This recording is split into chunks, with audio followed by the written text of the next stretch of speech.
Hello IGNOU students, welcome back to my channel mastering education today. आज के video में हम लोग BSOG 171 जिसका एग्जाम आप लोगों का 8 जून को है उसके इम्पोर्टेंट क्वेश्चंस देखने वाले हैं। ये कुछ ऐसे क्वेश्चंस हैं जो बहुत बार रिपीट हुए हैं पिछले पेपर्स में और इनके आने के चांसेस सबसे ज्यादा हैं। ओके, जैसे कि आप ये देख सकते हो, ये 50 पेज का एक PDF है जिसमें 10 क्वेश्चंस हैं, उनके फुल फ्लेजेड आंसर्स हैं। आज के वीडियो में ये पार्ट 1 रहेगा, इसमें मैं 3 क्वेश्चन डिस्कस करूंगी। अगर आपको पार्ट 2 चाहिए तो इस वीडियो पे रिस्पॉन्स अच्छा रहना चाहिए, यानी कि कमेंट्स होने चाहिए, शेयर होने चाहिए, लाइक होने चाहिए। अगर वीडियो पे रिस्पॉन्स अच्छा रहा तो मैं पार्ट 2 भी आज के आज ही डाल दूंगी और पार्ट 3 भी रात में ही, ताकि आप लोग का अच्छे से रिवीजन हो जाए। ओके, तो अगर आपको पार्ट 2 चाहिए तो आप नीचे कमेंट करोगे 2 नंबर। साथ ही साथ अगर आप लोग को ये PDF चाहिए, ये कंप्लीट PDF चाहिए है, तो आप लोग नीचे दिए गए टेलीग्राम लिंक पर मुझे कांटेक्ट कर सकते हो। ये PDF पेड रहेगा, बहुत ही मिनिमल अमाउंट रहेगा, बहुत ही कम, क्योंकि मुझे पता है आप लोग स्टूडेंट हो, इतना अफोर्ड नहीं कर सकते, तो अमाउंट बहुत ही बेसिक रहेगा। आप लोग वहां मुझे कांटेक्ट करके डिसाइड कर सकते हो अमाउंट जानकर कि क्या आपको ये PDF लेना है या नहीं। लेकिन मैं एक चीज गारंटी कर सकती हूँ कि इस PDF से आप इजीली पास हो जाओगे, इजीली 70 to 80% स्कोर कर लोगे। ओके, तो चलो बिना किसी टाइम वेस्ट करे स्टार्ट करते हैं क्वेश्चन नंबर 1 से। क्वेश्चन नंबर 1 आपसे पूछ रहा है, discuss the colonialist, nationalist and cultural perspectives on Indian society. 3 perspectives के बारे में पूछा गया है। कल्चरल पर्सपेक्टिव को हम इंडोलॉजिकल पर्सपेक्टिव भी कहते हैं, तो इस चीज का आप ध्यान रखेंगे। देखो, बेसिकली 3 पर्सपेक्टिव हम समझ रहे हैं। क्वेश्चन जो है तीनों में भी आ सकता है, 2 को भी लेकर आ सकता है, या किसी एक पे भी आ सकता है। तो एक ही क्वेश्चन में मैं आपके 3 क्वेश्चन जो हैं कर रही हूं डिस्कस, तो आप ध्यान से इस क्वेश्चन को समझेंगे। ओके, अगर हम इंट्रोडक्शन की बात करें तो इंट्रोडक्शन में आपको बेसिकली ये लिखना है कि इंडियन सोसाइटी को समझने के लिए अलग अलग स्कॉलर्स ने अपने अलग अलग व्यू पॉइंट दिए। ठीक है, जैसे कि आपको पता है अभी भी अलग अलग लोग हैं, सबके व्यू पॉइंट अलग होते हैं चीजों को लेकर। ऐसे ही जो पिछले टाइम के स्कॉलर्स थे उन लोगों ने 3 जो हैं अलग अलग पर्सपेक्टिव दिए हैं। जैसे कि अगर हम बात करें, ब्रिटिश लोगों ने इंडियन सोसाइटी को एक नजरिए से देखा था, जिसे हम लोग कोलोनियलिस्ट पर्सपेक्टिव कहते हैं, ब्रिटिशर्स वाला। ओके, इंडियन थिंकर्स ने इसका जवाब दिया और नेशनलिस्ट पर्सपेक्टिव आया। बाद में सोशियोलॉजिस्ट ने कल्चर और ट्रेडिशंस पर फोकस किया, जिससे कल्चरल या फिर इंडोलॉजिकल पर्सपेक्टिव आ गया। ओके, स्टार्ट करते हैं सबसे पहले कोलोनियलिस्ट पर्सपेक्टिव से। ये ब्रिटिश रूल के टाइम डेवलप हुआ था। ब्रिटिश एडमिनिस्ट्रेटर्स और स्कॉलर्स इंडियन सोसाइटी को बेसिकली स्टडी करना चाहते थे कि कैसे इंडिया में सोसाइटी वर्क करती है, कैसे इंडियन लोग हैं। ओके, तो उन्होंने अपने कोलोनियलिस्ट पर्सपेक्टिव में, अपने पॉइंट ऑफ व्यू से हमें इंडियन सोसाइटी के बारे में कुछ फीचर्स दिए। ओके, क्या फीचर्स थे वो? सबसे पहले, इंडियन सोसाइटी स्टैटिक है, यानी कि ब्रिटिश स्कॉलर्स कहते थे कि इंडियन सोसाइटी चेंज नहीं करती। उनके अकॉर्डिंग कास्ट सिस्टम ने सोसाइटी को रिजिड बना दिया। उन्होंने आके पढ़ा, सोसाइटी को जाना, और उन्होंने बताया कि लोगों की सोच जो है वो बहुत ही पर्टिकुलर है। कास्ट पे बड़ा बिलीव रखते हैं और ये लोग ना आगे नहीं बढ़ सकते, ये एक ही जगह रह जाएंगे। तो ये कहा था कोलोनियलिस्ट ने। दूसरा उन्होंने पॉइंट कहा था emphasis on caste and religion. उन्होंने कहा कि कास्ट और रिलीजन को इंडियन सोसाइटी की सबसे इंपॉर्टेंट चीज है। कास्ट को ऑपरेशन और इनइक्वालिटी का सोर्स माना गया। उन्होंने कहा था कॉलोनियलिस्ट ने कि कास्ट बहुत ही डीप रूटेड है इंडिया में और ये बहुत टाइम तक रहेगी, यही मेन इंडियन सोसाइटी को डिफाइन करती है। Okay, justification of colonial rule. British लोग कहते थे कि इंडियंस खुद को गवर्न नहीं कर सकते, इसलिए ब्रिटिश रूल जरूरी था। फोर्थ, रिलायंस और ओरिएंटलिस्ट स्टडीज, यानी कि काफी स्कॉलर्स थे जैसे कि विलियम जोन्स, हर्बर्ट रिजली। ये 2 स्कॉलर्स के नाम यहाँ बताए गए हैं, इसको आप याद रखेंगे। इन्होंने इंडियन टेक्स्ट को और कस्टम्स को स्टडी किया। ठीक है, लेकिन इन्होंने सब कुछ अपने वेस्टर्न नजरिए से बताया था। जैसे कि अगर आप एक अमेरिका का इंसान को कहोगे कि हमारे वेद पुराण ये सब पढ़ लो और फिर बताओ कि इंडिया कैसा है, तो वो अपना बताएंगे ना, अपनी सोच के हिसाब से बताएंगे। तो उनकी सोच के हिसाब से इंडिया को उन्होंने बताया कि बहुत इंफीरियर है, बहुत छोटे स्तर के हैं ये लोग, और ये लोग डाइवर्सिटी को इग्नोर करते हैं, आपस में एक दूसरे को इक्वल नहीं समझते। यहाँ पे सोशल चेंज जो है इन्होंने इग्नोर कर दिया बिल्कुल, और कॉलोनियलिस्ट इंटरेस्ट को सपोर्ट करा गया। यानी कि जो ओरिएंटलिस्ट जिन्होंने स्टडी करी थी इंडियन सोसाइटी, उन्होंने भी यही कहा कि देखो कॉलोनियल ही रूल कर सकते हैं और कोई रूल नहीं कर पाएगा। ओके, तो ये 4 मेन पॉइंट है कॉलोनियलिस्ट पर्सपेक्टिव्स के, जिसको आप याद रखोगे। नेक्स्ट आ जाता है हमारा नेशनलिस्ट पर्सपेक्टिव। ओके, ये कॉलोनियल व्यूज के अगेंस्ट आया था। इंडियन लीडर्स और स्कॉलर्स ने इंडिया की पॉजिटिव इमेज दिखाने की कोशिश करी थी। जो इंडिया के लोग थे उन्होंने दिखाने की कोशिश करी थी कैसे इंडिया में बहुत कुछ ऐसी चीजें हैं जिसको इग्नोर करा गया आपके कॉलोनियलिस्ट पर्सपेक्टिव में।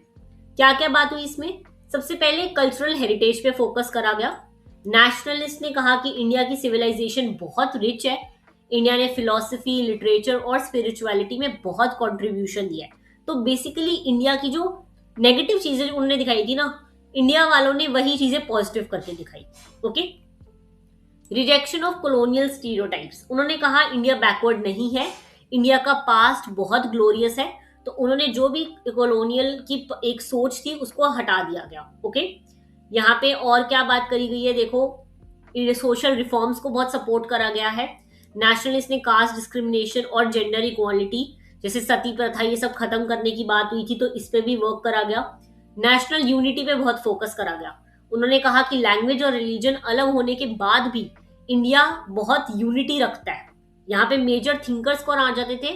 महात्मा गांधी, जवाहरलाल नेहरू और बी.आर. अम्बेडकर का बहुत ज्यादा रोल रहा नेशनलिस्ट पर्सपेक्टिव में। ओके, इसके कुछ लिमिटेशंस भी थे। क्या लिमिटेशंस थे, नेगेटिव क्या थे?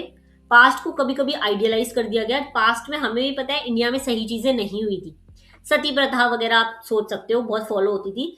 इसीलिए नेशनलिस्ट वगैरह ने क्या करा, इसको बड़ा ग्लोरीफाई कर दिया, इसको ऐसा दिखा दिया सैक्रिफाइस की तरह। ओके, और इंटरनल कॉन्फ्लिक्ट्स को यहाँ पे कम इंपॉर्टेंस दी। इन्होंने बोला कि नेशनल यूनिटी है लेकिन आपस में रिलीजन्स में लड़ाइयां हो रही थी।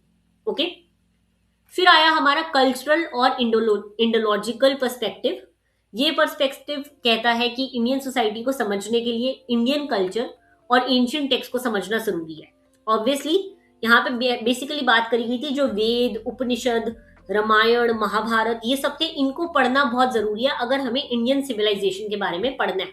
ओके, इन्होंने इनके अकॉर्डिंग मेन फीचर्स इंडिया के क्या थे? Importance of classical text, ancient text से सोसाइटी को समझा जाता था। ओके, इंपॉर्टेंट कॉन्सेप्ट जैसे कि धर्म, कर्म, पुरुषार्थ, वर्ना सिस्टम, इस पे बहुत ज्यादा फोकस रहा इनका। Okay, cultural continuity, political changes आए लेकिन इंडियन कल्चर सरवाइव करता रहा, ये उन्होंने कहा था। Understanding social institution through culture में जैसे कि फैमिली, कास्ट, मैरिज जैसे कॉन्सेप्ट को मेजर स्कॉलर्स ने पढ़ाया और कहा कि ये बहुत इंपॉर्टेंट है हमारे कल्चर में। यहाँ पे कुछ जो इंपॉर्टेंट स्कॉलर्स आते हैं वो है जीएस घुरे, लुइस डूमो और निर्मल कुमार बोस। ये बहुत इंपॉर्टेंट स्कॉलर्स हैं, इनके आप नाम याद रखोगे, इनके बेसिस पे आ सकता है। जैसे वो कहेंगे जीएस घुरे ने क्या कहा था इंडियन सोसाइटी के बारे में, तो आपको क्या करना है, कल्चरल पर्सपेक्टिव समझाना है। ओके, लुई डूमो ने क्या कहा था, कल्चरल पर्सपेक्टिव समझाना है। ओके, इनको भी देखो क्रिटिसिज्म मिला, इन्होंने ग्राउंड रियलिटी को जो है इग्नोर करा था, ज्यादातर ट्रेडिशंस पे ध्यान दिया था, इनइक्वालिटी और पावर को ज्यादा इंपॉर्टेंस नहीं दिया था। अगर हम तीनों को कंपेयर करें, मैं तीनों का एक एक लाइन में बता देती हूँ। कॉलोनियलिस्ट के अकॉर्डिंग इंडिया को बैकवर्ड और स्टैग्नेंट माना गया। नेशनलिस्ट के अकॉर्डिंग इंडिया के अचीवमेंट्स को हाईलाइट करा गया, यूनिटी को हाईलाइट करा गया। और कल्चरल या फिर इंडोलॉजिकल पर्सपेक्टिव के अकॉर्डिंग इंडियन ट्रेडिशन, वैल्यूज और कल्चर को समझने पर फोकस करा गया। ओके, इजी थे, थोड़ा बहुत पढ़ोगे पीडीएफ लेकर तो आसानी रहेगी। ओके, नेक्स्ट हम आते हैं क्वेश्चन नंबर 2 पे। क्वेश्चन नंबर 2 आपसे पूछ रहा है explain the various dimensions, problems and patterns of urbanisation in India. यानी कि अर्बनाइजेशन पे बात हो रही है, इजी है ये भी। देखो अर्बनाइजेशन का मतलब क्या होता है, अर्बनाइजेशन इन इंडिया यानी गांव से शहरों की तरफ पॉपुलेशन और डेवलपमेंट का बढ़ना। कैसे लोग गांव से निकल के शहरों की तरफ आए, किसके लिए, नौकरियों के लिए। ओके, इंट्रोडक्शन में आप यही लिखोगे पहले तो अर्बनाइजेशन का मतलब क्या होता है। अर्बनाइजेशन का मतलब सिर्फ देखो सिटीज का बढ़ना नहीं होता, सिटीज का बनना नहीं होता। इसका मतलब है ज्यादा लोग सिटीज में रहने लगते हैं, अर्बन लाइफस्टाइल अडॉप्ट करते हैं, इकोनॉमिक, सोशल और कल्चरल चेंजेस काफी सारे आते हैं। इंडिया में अर्बनाइजेशन, इंडस्ट्रियलाइजेशन, माइग्रेशन और इकोनॉमिक डेवलपमेंट की वजह से बढ़ा, क्योंकि देखो सिटीज में जॉब अपॉर्चुनिटीज आ गई, बेटर लिविंग स्टैंडर्ड हो गए, यहाँ पे रिसोर्सेज ज्यादा मिलने लग गए, इसलिए लोग रूरल एरिया से अर्बन एरियाज में मूव करने लग गए। ओके, अगर हम यहाँ पे अर्बनाइजेशन की बात करें तो अर्बनाइजेशन एक प्रोसेस है जिसमें पॉपुलेशन जो है ग्रेजुअली धीरे धीरे रूरल एरिया से अर्बन एरियाज की तरफ शिफ्ट होती है। ओके, साथ ही लोगों की लाइफस्टाइल और सोशल रिलेशन भी बदलते हैं। तो अगर हम सिंपल लैंग्वेज में समझे तो गांव से शहरों की तरफ बढ़ता हुआ डेवलपमेंट और पॉपुलेशन अर्बनाइजेशन कहलाता है।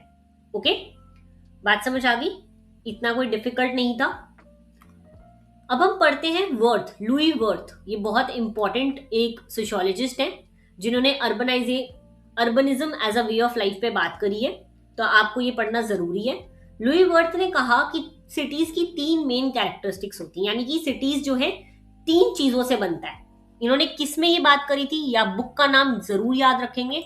अगर आप लिख कर आओगे ना तो बेटर, आपको जो है बेटर चीजें मिलेगी या फिर बेटर एक मार्क्स मिलेंगे, क्योंकि टीचर को लगेगा हाँ आपको कुछ आता है, आपने पढ़ा है। ओके, तो आप ये बात याद रखेंगे। लुई वर्थ ने अपनी book urbanism as a way of life, इसमें सिटीज के कुछ कैरेक्टरिस्टिक्स दिए थे। क्या दिए थे? सबसे पहले लार्ज पॉपुलेशन साइज। सिटीज में बहुत ज्यादा पॉपुलेशन होती है, इसलिए सब लोग एक दूसरे को पर्सनली नहीं जानते। यहाँ पे रिलेशनशिप फॉर्मल होते हैं। ओके, नाम के रिलेशनशिप होते हैं। हाई पॉपुलेशन डेंसिटी, बहुत लोग एक छोटी जगह में रहते हैं, कंपटीशन बहुत ज्यादा होता है, जॉब्स और रिसोर्सेज के लिए लड़ाई होती है। ओके, सोशल हेट्रोजेनिटी, सिटीज में अलग अलग कास्ट, रिलीजन, लैंग्वेज और रीजन के लोग रहते हैं, इससे डाइवर्सिटी जो है बढ़ती है। अब इस सब का रिजल्ट क्या रहता है? वर्थ के अकॉर्डिंग अर्बन लाइफ में इंडिविजुअलिज्म बढ़ता है, आप लोग अकेले रहना सीख जाते हो, आपकी बहुत प्राइवेसी आ जाती है, आप अपनी लाइफ में प्राइवेट रहते हो। सोशल मोबिलिटी, आपको अपॉर्चुनिटी बेटर मिलती है, एम्प्लॉयमेंट बेटर मिलती है, तो आप अपना क्लास चेंज करते हो, ठीक है, गरीब से अमीर की तरफ बढ़ते हो, और रिलेशनशिप फॉर्मल हो जाते हैं। ओके, साथ ही साथ अगर हम बात करें patterns of urbanisation in India, तो क्या पैटर्न्स फॉलो होते हैं? सबसे पहले होता है pre independence urbanisation. Urbanisation India में एंशिएंट टाइम से था, जैसे कि हमने एग्जांपल्स देखे पुराने टाइम के, हड़प्पा, मोहनजोदारो, वाराणसी। अब ब्रिटिश पीरियड में अगर हम देखें तो मुंबई, कोलकाता, चेन्नई जैसी सिटीज डेवलप हुई, ठीक है, प्री इंडिपेंडेंस। पोस्ट इंडिपेंडेंस की अगर हम बात करें 1947 के बाद, तो कैसे हुआ अर्बनाइजेशन? इंडस्ट्रीज आ गई, गवर्नमेंट ऑफिसेज आ गए, एजुकेशन इंस्टीट्यूट आ गए, इसलिए लोग सिटीज की तरफ आ गए, ठीक है। थर्ड है मेट्रोपॉलिटन मेगा सिटी ग्रोथ। आज की मेजर मेट्रो सिटीज है दिल्ली, मुंबई, बेंगलोर, यहाँ इकोनॉमिक और टेक्नोलॉजिकल सेंटर्स बन गए, इसलिए लोग मूव कर गए। ओके, माइग्रेशन ड्रिवन अर्बनाइजेशन, गांव के लोग जॉब्स, एजुकेशन और हेल्थ केयर के लिए सिटीज में आ गए।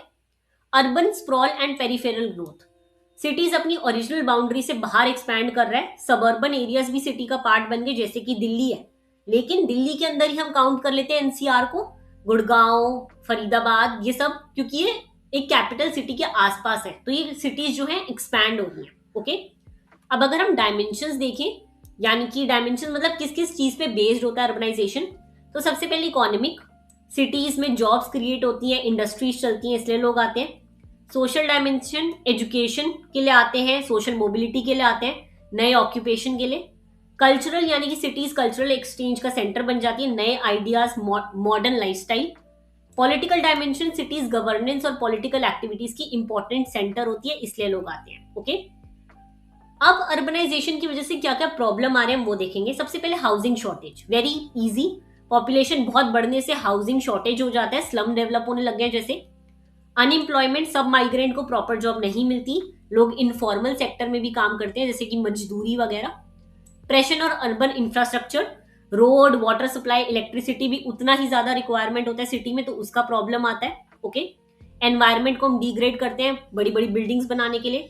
ट्रैफिक कंजेशन, जैसे कि बैंगलोर का ट्रैफिक आपको पता है कितनी बड़ी प्रॉब्लम है।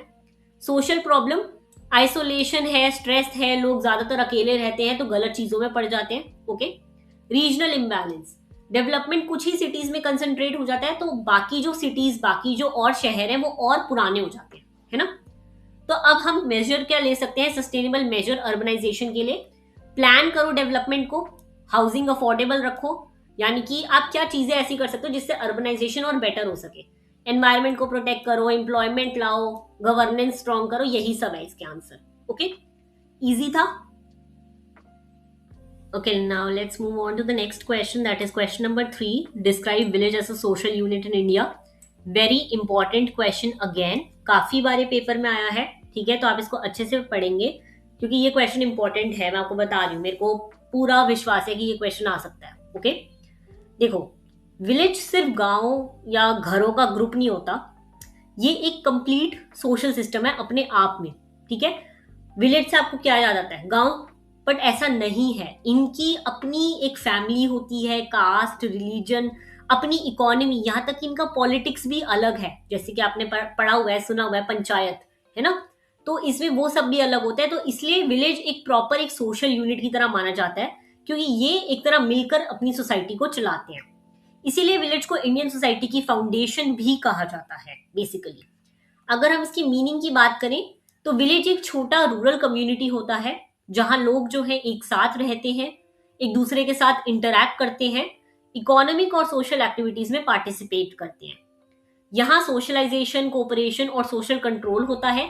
सब एक दूसरे की लाइफ में घुसे रहते हैं, बातचीत करते हैं, बने रहते हैं। तो ये चीजें यहाँ पे बहुत ज्यादा फॉलो होती हैं। अगर हम कुछ मेजर कैरेक्टरिस्टिक्स देखें इंडियन विलेज के, तो सबसे पहले एग्रीकल्चरल फाउंडेशन आता है। विलेज की इकोनॉमी में मेनली एग्रीकल्चर बेस्ड होती है। लोग फार्मिंग, डेयरी और एनिमल हस्बेंड्री से लाइवलीहुड कमाते हैं। लैंड ओनरशिप बहुत ज्यादा होता है। स्टेटस और पावर की बात भी बहुत ज्यादा होती है। जैसे कि आप देखोगे Punjab, basically land of farming, वहां पे सारे लोग आपस में मिलजुल के इतना क्यों रहते हैं? क्योंकि उन लोगों का ऑक्यूपेशन भी कॉमन होता है। ओके, साथ में आ जाते हैं caste based social structure. Indian villages में कास्ट का बहुत इंपॉर्टेंट रोल है। जैसे कि आपको पता है हमारे आसपास सिटी में इतना नहीं होता, लेकिन विलेज में बहुत ज्यादा होता है। ट्रेडिशनली हर कास्ट का एक स्पेसिफिक ऑक्यूपेशन होता है, और मैरिज, पॉलिटिक्स, सोशल रिलेशन, इन सब में जो है कास्ट बहुत इंपॉर्टेंट रोल प्ले करती है। ओके, स्ट्रॉन्ग कम्युनिटी रिलेशनशिप, मैंने आपको अभी बताया, लोग एक दूसरे को पर्सनली जानते हैं, रोज मिलते हैं और आपस में मिलजुल कर रहते हैं। Okay, importance of family and kinship, family village का सबसे इंपॉर्टेंट इंस्टीट्यूशन है। जॉइंट फैमिलीज होती हैं, एक दूसरे को सपोर्ट देते हैं, सिक्योरिटी देते हैं। Cultural and religious homogeneity, villages अक्सर सेम फेस्टिवल, कस्टम और ट्रेडिशन फॉलो करते हैं, इससे इनकी यूनिटी ज्यादा बनती है। ओके, विलेज के साथ साथ एक बहुत इंपॉर्टेंट कॉन्सेप्ट आ जाता है, लिटिल एंड ग्रेट ट्रेडिशन, जो आप याद रखेंगे। अलग से क्वेश्चन आ सकता है इस पे, मैं आपको पहले ही बता रही हूँ। इस पे शॉर्ट नोट भी आ सकता है और अलग से क्वेश्चन भी आ सकता है। ओके, ये कॉन्सेप्ट हमें रॉबर्ट रेडफील्ड ने दिया था। ये बात यहाँ पे लिखी हुई है, रॉबर्ट रेडफील्ड ने दिया था, और इंडिया में इसे मिल्टन सिंगर ये लेकर आए थे। ओके, मैं सिंपल लैंग्वेज में बताऊं तो लिटिल ट्रेडिशन का मतलब होता है लोकल, और विलेज, लिटिल ट्रेडिशन बेसिकली ऐसे ट्रेडिशन होते हैं जो विलेज लेवल पे फॉलो होते हैं। जैसे कि विलेज के अपने फोक डांस होते हैं, फोक सॉन्ग्स होते हैं, लोकल कस्टम्स फॉलो होते हैं। ठीक है, तो ये विलेज के जो ऑर्डिनरी लोग हैं वो कंडक्ट करते हैं। ठीक है, वहीं अगर हम ग्रेट ट्रेडिशन की बात करें तो ग्रेट ट्रेडिशन का मतलब पैन इंडिया, यानी कि पूरे लोग, पूरा कंट्री से फॉलो करती है। ओके, वेदास, उपनिषद, रामायण, ये सब बेसिकली हमारे ग्रेट ट्रेडिशन में आते हैं। ये ऐसे ट्रेडिशन है जो एजुकेटेड और लिटरेट कहलाते हैं। ओके, अगर मैं ये बताऊं इन दोनों का इंटरैक्शन, तो इंडियन विलेज में लिटिल ट्रेडिशन और ग्रेट ट्रेडिशन दोनों साथ साथ एग्जिस्ट करते हैं। कैसे? एग्जाम्पल ले लो, एक विलेज लोकल डीटी की भी वर्शिप करती है, उनकी जो अपनी भगवान जो बनाते हैं उनको भी वर्शिप करते हैं, साथ साथ रामायण वगैरह को भी फॉलो करते हैं। ओके, तो दोनों यहाँ पे ट्रेडिशन विलेज में फॉलो होता है। अब आते हैं क्वेश्चन पे, the myth of the self sufficient village. पुराने स्कॉलर्स कहते थे कि विलेजेस कंप्लीट सेल्फ सफिशिएंट होते हैं, मतलब अपने आप में खुश होते हैं, अपना हर चीज वो सेल्फ करके, खुद करके अपना निकाल लेते हैं, अपना खाना पीना, रहना, पैसे, सब कुछ, यानी उन्हें बाहर की दुनिया की जरूरत नहीं होती। लेकिन आगे जब स्टडीज हुई तो पता चला इस आइडिया को रिजेक्ट करा गया। ऐसा क्यों? क्योंकि सबसे पहले इकोनॉमिक डिपेंडेंस, विलेजेस मार्केट और टाउन्स पर डिपेंड करते हैं, अपना जो भी वो फसल उगाते हैं वो टाउन्स वगैरह में बेचते हैं, तो पैसे वहीं से कमाते हैं। पॉलिटिकल कनेक्शंस, विलेज हमेशा लार्जर गवर्नमेंट से कनेक्टेड रहते हैं।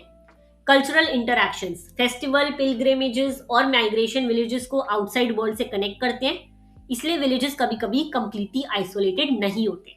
ओके, साथ ही साथ जब भी आप विलेज की बात करोगे तो पंचायती राज पे मैं बता दूं अलग से क्वेश्चन आ सकता है, पंचायती राज एंड विलेज गवर्नेंस। सबसे पहले आप याद रखोगे विलेज गवर्नेंस को हम पंचायती राज कहते हैं। इसने 70 जो थर्ड कॉन्स्टिट्यूशनल अमेंडमेंट आया था 1992 में, इसने पंचायती राज को और स्ट्रेंथन कर दिया था। 72nd जो आया था उसमें पंचायती राज आया था, फिर 73rd में इसको और स्ट्रेंथन कर दिया गया। इसके 3 टियर होते हैं। ओके, 3 लेवल होते हैं। पहला होता है ग्राम पंचायत विलेज लेवल पे, फिर पंचायत समिति ब्लॉक लेवल पे, और फिर जिला परिषद डिस्ट्रिक्ट लेवल पे। ओके, इनके फंक्शंस क्या होते हैं? लोकल डेवलपमेंट की प्लानिंग करते हैं और वेलफेयर स्कीम लाते हैं लोगों के लिए, लोकल इश्यूज वगैरह सॉल्व करते हैं। एक तरह जो जज वगैरह, लॉ वगैरह है, वो भी आपस में ही सॉल्व करते हैं। Okay, changing nature of village society.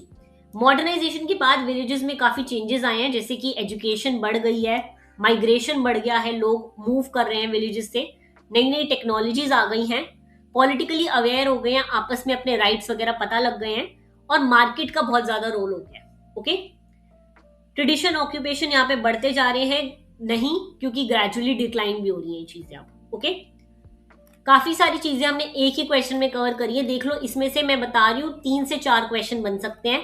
अच्छे से पढ़ोगे, पीडीएफ लेके पढ़ोगे तो ज्यादा बेटर रहेगा, बाकी तुम्हारे ऊपर है। All the very best. अच्छा रिस्पॉन्स रहेगा तो मैं इसका पार्ट 2 आज ही डाल दूंगी। बाकी मिलते हैं नेक्स्ट वीडियो में। Thank you so much.